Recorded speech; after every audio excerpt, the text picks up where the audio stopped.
January 14, 1979. Queens, New York. Thomas James DeSimone, widely known as Tommy DeSimone, disappeared after leaving to attend what he believed was a ceremony marking his induction into the mafia. According to multiple documented accounts from federal investigations, law enforcement interviews, and later testimony from former associates, he never returned. His body has never been recovered. What happened that night remains one of the most discussed disappearances in the history of the Lucchese crime family's associates.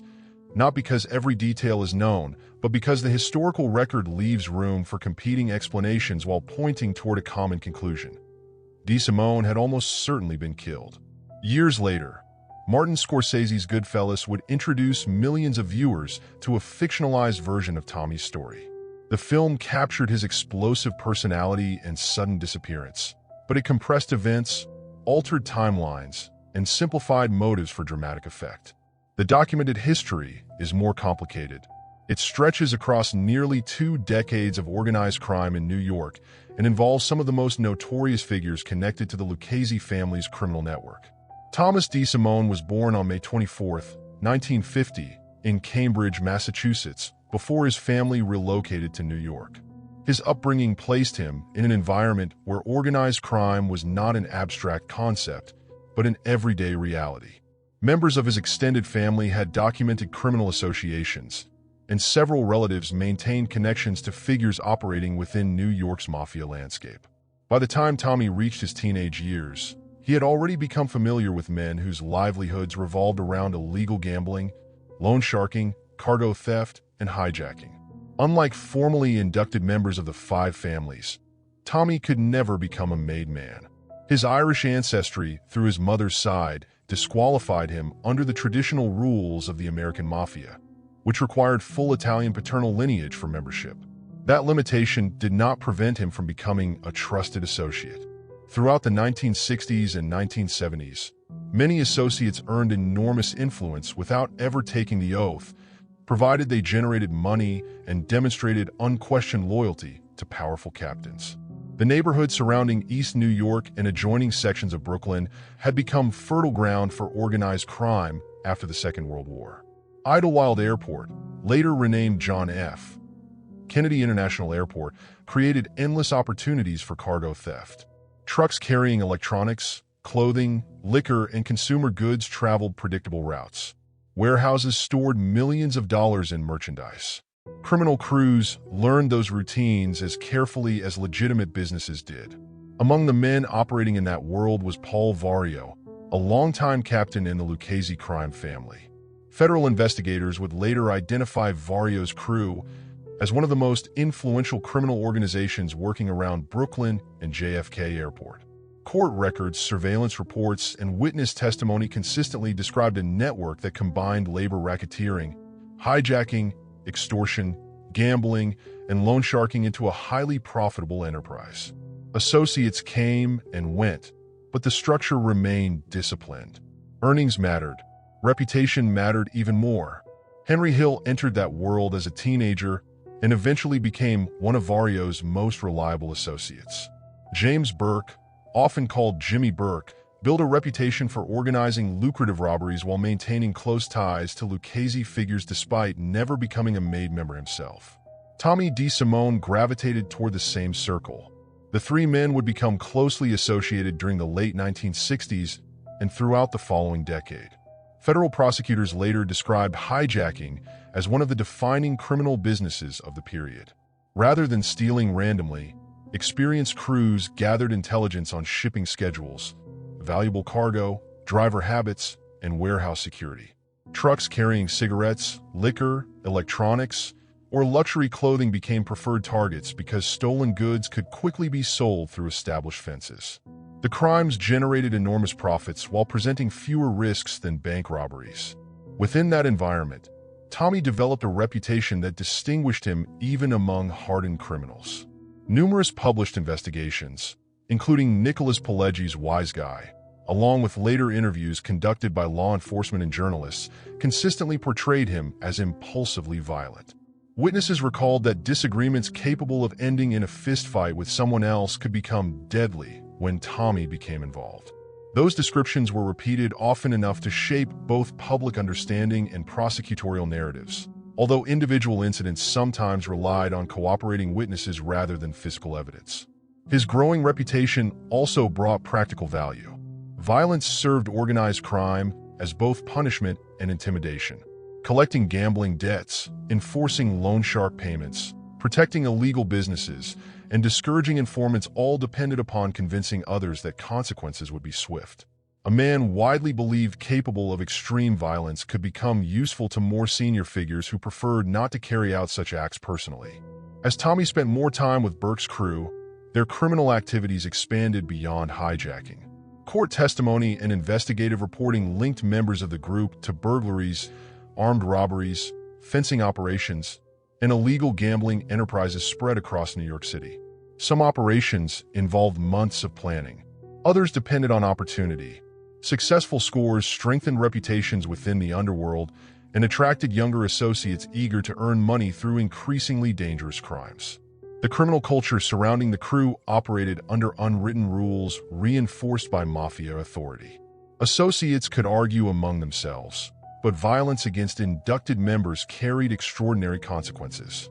Permission from senior leadership was generally required before killing a made member of any mafia family. Violating that principle threatened the stability of relationships between families and exposed offenders to severe retaliation. Federal investigators repeatedly encountered evidence that these rules, though not always perfectly enforced, remained central to La Cosa Nostra's internal discipline.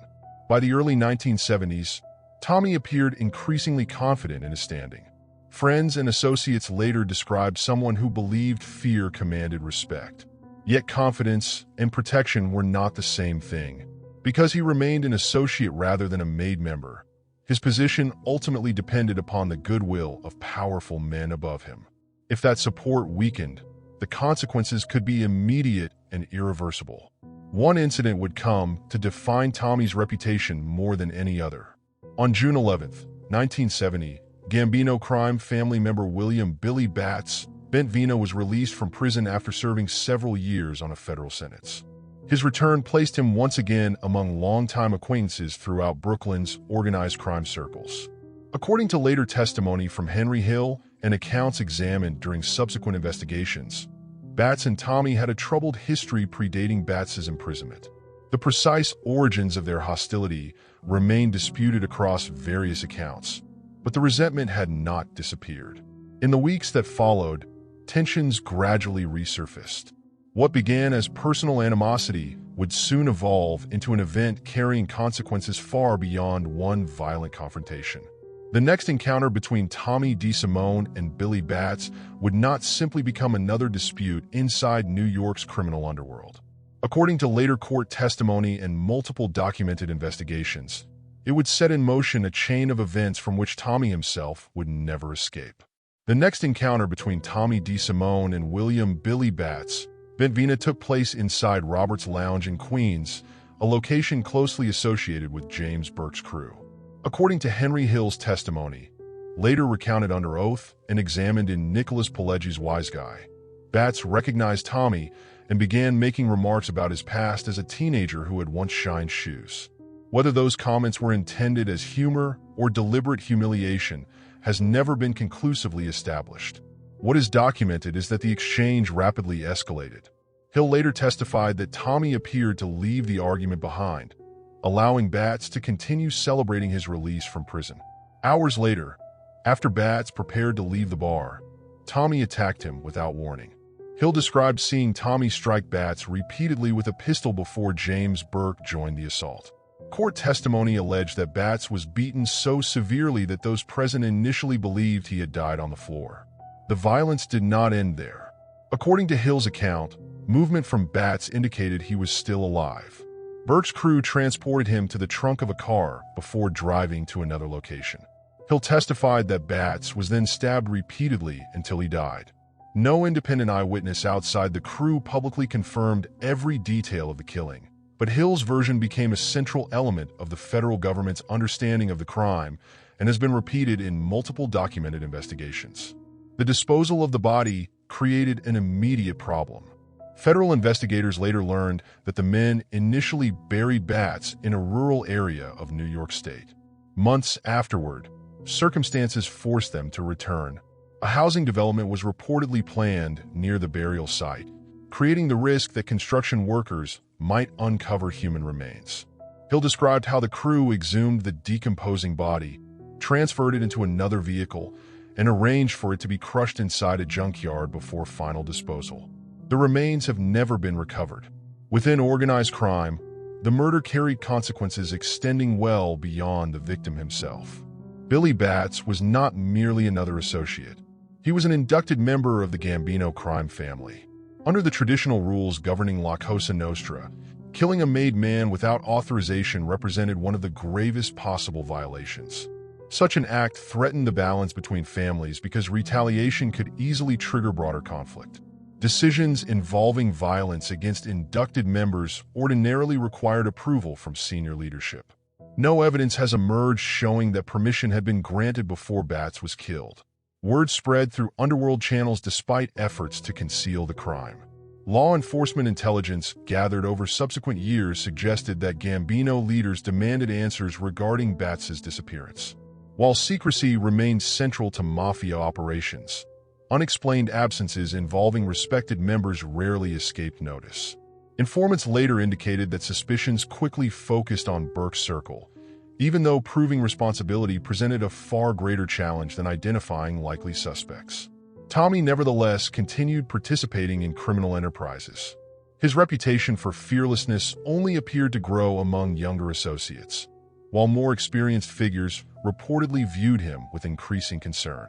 Violence that could once be justified as useful enforcement now risked becoming unpredictable. Individuals capable of attracting unnecessary attention endangered everyone connected to profitable racketeering operations. For senior mafia figures, financial stability generally outweighed personal vendettas. The crew's activities expanded during the middle years of the decade. Hijackings remained profitable, but armed robberies offered opportunities for substantially larger rewards. Criminal investigators later linked Burke's network to numerous thefts involving commercial shipments and businesses throughout the New York metropolitan area. Surveillance records and witness statements described an experienced organization capable of planning operations with precision while relying upon trusted associates to move stolen property through established distribution channels. Then an opportunity emerged unlike any the crew had previously encountered. Employees connected to Lufthansa's cargo operations at John F. Kennedy International Airport became the focus of an ambitious robbery plan. Federal investigators later determined that information supplied by airport insider Louis Werner played a significant role in identifying the location of large quantities of untraceable cash routinely stored before international transport. The intelligence suggested that millions of dollars could be taken if the operation were executed quickly. On December 11, 1978, masked gunmen entered the Lufthansa cargo terminal at JFK Airport. The robbery lasted only minutes. Employees were restrained, keys collected, and procedures carried out with remarkable efficiency. By the time police responded, approximately $5 million in cash and nearly $900,000 in jewelry had been stolen. It immediately became one of the largest cash robberies in American history at that time. Although investigators quickly suspected Burke's organization, obtaining sufficient admissible evidence against the principal planners proved extraordinarily difficult. The success of the robbery created a new danger. Large sums of money attracted attention not only from investigators, but also from participants tempted to spend lavishly. According to federal investigators and multiple journalistic accounts, Burke repeatedly instructed everyone connected with the robbery to avoid conspicuous purchases. Expensive automobiles, luxury clothing, and extravagant celebrations risked drawing law enforcement scrutiny toward individuals already suspected of organized criminal activity. Several associates ignored those warnings. In the weeks following the robbery, participants began appearing with costly vehicles and visible signs of sudden wealth. Investigators monitoring organized crime figures documented unusual spending patterns that reinforced existing suspicions. While such observations alone could not establish criminal responsibility, they intensified surveillance efforts already directed at Burke's network. A series of killings followed. Numerous individuals believed to possess knowledge of the Lufthansa robbery were murdered over the ensuing months. Authorities ultimately concluded that many of those deaths were intended to eliminate potential witnesses and reduce the number of people capable of linking Burke to the crime. Because several murders lacked eyewitnesses willing to testify, prosecutors often relied upon circumstantial evidence, cooperating witnesses, and broader patterns rather than direct proof identifying every perpetrator. Tommy DeSimone's name repeatedly surfaced during later investigations into those violent months. Some cooperating witnesses associated him with particular homicides connected to the aftermath of the robbery. Other allegations remained disputed or were never tested in court because key participants were themselves dead before indictments could be pursued.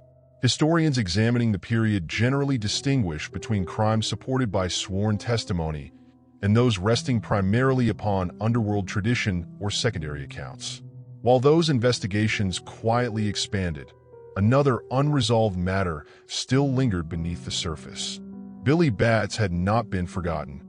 The Gambino family's demand for accountability reportedly persisted long after the homicide itself. Separate accounts offered different explanations regarding when senior mafia leaders decided Tommy's fate. Some former insiders claimed the decision came shortly after Batts disappeared, but required patience until circumstances permitted action. Others believed later acts of violence merely reinforced a conclusion already reached. On one point, however, the principal narratives largely converge. By the opening weeks of January 1979, Tommy DeSimone believed he was finally about to receive recognition that had long seemed impossible. Instead, according to multiple documented accounts, he was walking toward the moment that would bring his criminal career to an abrupt and permanent end. Instead, according to multiple documented accounts, he was walking toward the moment that would bring his criminal career to an abrupt and permanent end. On or about January 14, 1979, Thomas DeSimone disappeared. The basic outline of the event is supported by numerous published investigations, law enforcement interviews, and testimony from former organized crime figures. The exact location of the killing has never been established through physical evidence, and no body has ever been recovered. Because of that, some details remain disputed. What is consistent across the principal accounts is that DeSimone left believing he was about to attend a ceremony connected with becoming a made member of the mafia.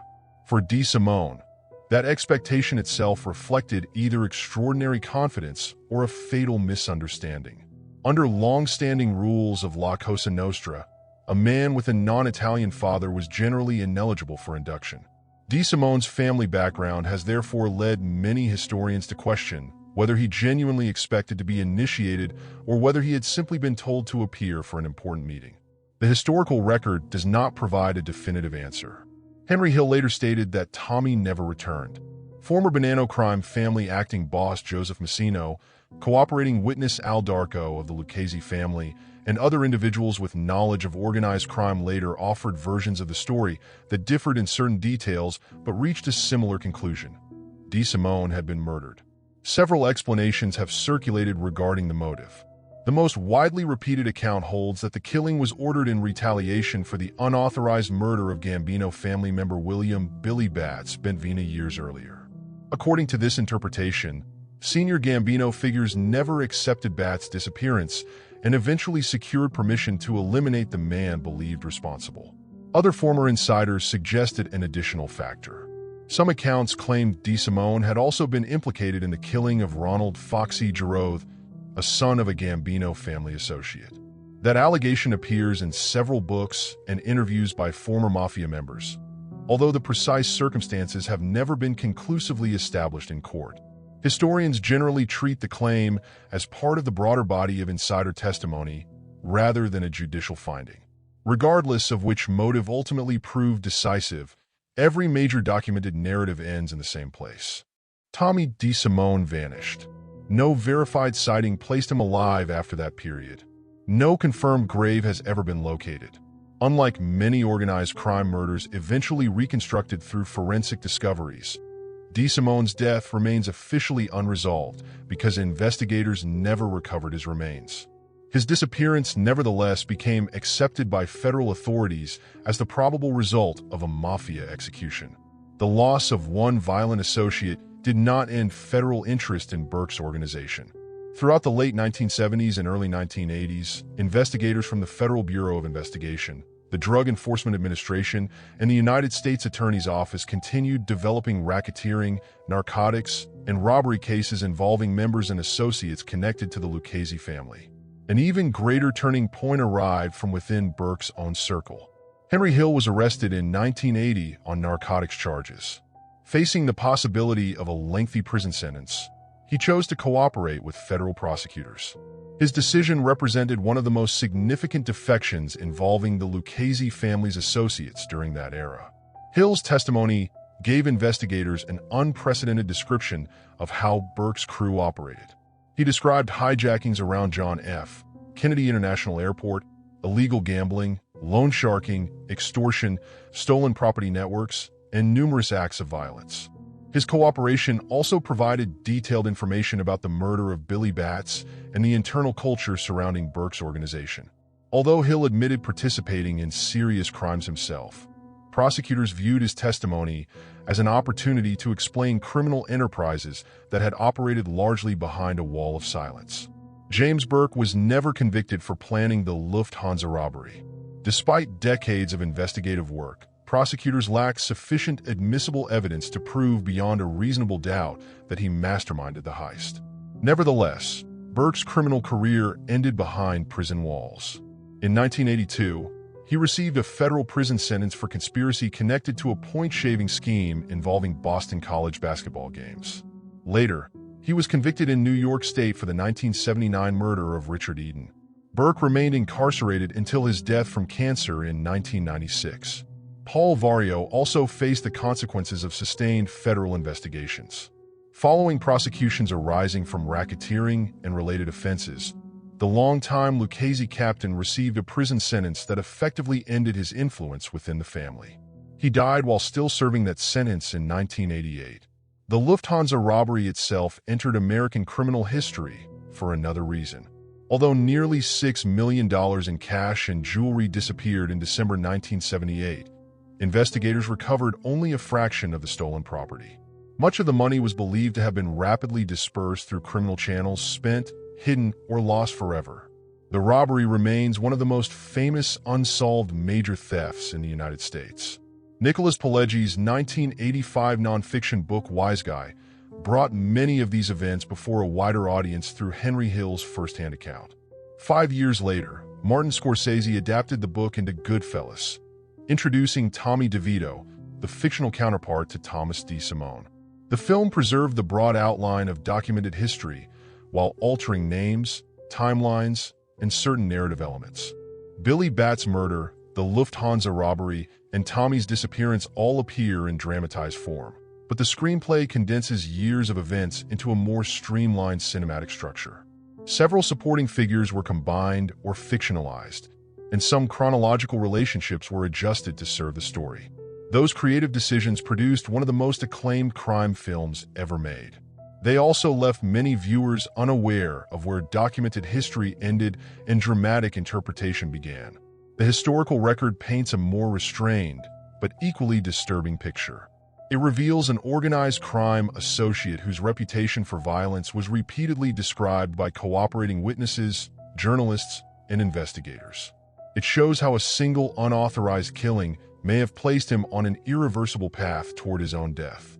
It demonstrates how years of secrecy ultimately unraveled through federal investigations and insider cooperation rather than dramatic confrontations.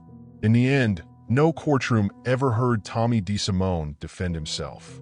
No jury rendered a verdict concerning his disappearance. No forensic team identified his remains. Instead, his fate survives through converging testimony, investigative records, and decades of organized crime research. For federal investigators, the case illustrated a recurring pattern within La Cosa Nostra. Violence that strengthened a criminal reputation in the short term often created liabilities that could not be erased. Associates disappeared. Witnesses became informants. Long-running enterprises collapsed under the combined pressure of racketeering prosecutions and internal betrayal. The mythology surrounding figures like Tommy DeSimone has endured through books and film. The documented history tells a less glamorous story.